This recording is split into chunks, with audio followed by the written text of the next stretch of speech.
আজকের এই রাস্তাটি আমরা যারা আজকে উদ্বোধনের জন্য একত্রিত হয়েছি, এখানে একজন ছোট ছেলে আমাদের সাথে একটা বাবু উপস্থিত।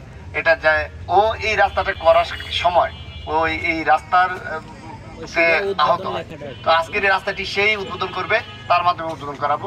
আমরা প্রত্যাশা করছি যে এই রাস্তায় যে হাজার হাজার মানুষ চলাফেরা করবে তারা একটা খুব ভালো ফিল পাবে এবং এই রাস্তাটি বিভিন্ন স্কুলের সংযোগ সড়ক হিসেবে ব্যবহৃত হয়। পিসি স্যারকে কৃতজ্ঞতা জ্ঞাপন করতে চাই, সিগনেচার রোডের মাধ্যমে উনি একটা সাইন রেখে গেছে যে এই প্রথম পিরোজপুরে এরকম রোড হচ্ছে এবং সিগনেচার রোড, এবং এটা আমরা কখনো আশা করিনি এরকম হতে পারে। তবে এটা হয়েছে যে আমরা খুবই আনন্দিত এবং খুশি। তো আমরা চাই যে এই আমাদের জেলা প্রশাসক মহোদয় এইভাবে যেভাবে রাস্তাটা করে দিয়েছে সিগনেচার রোড, পরবর্তীতে এই ধারাই যেন অব্যাহত থাকে। তিনি এই যে পিরোজপুরের উন্নয়নের জন্য যেসব কর্মপরিকল্পনা হাতে নিয়েছিলেন এবং সেগুলো বাস্তবায়ন করেছে, হয়তো কিছু কাজ অসম্পূর্ণ রয়েছে, অসমাপ্ত রয়েছে। হয়তো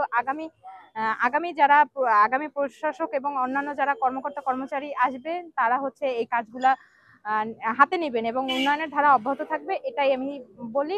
আসলে আপনারা জানেন যে মাননীয় জেলা প্রশাসক মহোদয় জনাব আসাদুল আলম খান পিরোজপুরে আসার পর তিনি একটি দীর্ঘমেয়াদী পরিকল্পনা হাতে নিয়েছিলেন। তারই ধারাবাহিকতায় আপনারা জানেন যে আজকে পিরোজপুরে অনেকগুলো উন্নয়নমূলক কাজ হয়েছে। এই যে সিগনেচার সড়ক তারই সবচেয়ে একটি বড় মাইল ফলক। আমার এটা মনের একটা আকুতি ছিল যে আমরা সুন্দর একটা রাস্তা তৈরি করবো, কারণ আমাদের পিরোজপুর অনেক অবহেলিত, এখানে সুন্দর কোনো রাস্তা, নান্দনিক কোনো রাস্তা নাই। আমার ইচ্ছা ছিল যে এমন একটা নান্দনিক রাস্তা করব যে রাস্তার পথ ধরে পরবর্তীতে যারা আসবেন এখানে তারা যেন কাজ করে এবং সুন্দরভাবে টোটাল পিরোজপুরটাকে একটা সুন্দরভাবে সাজিয়ে তোলে।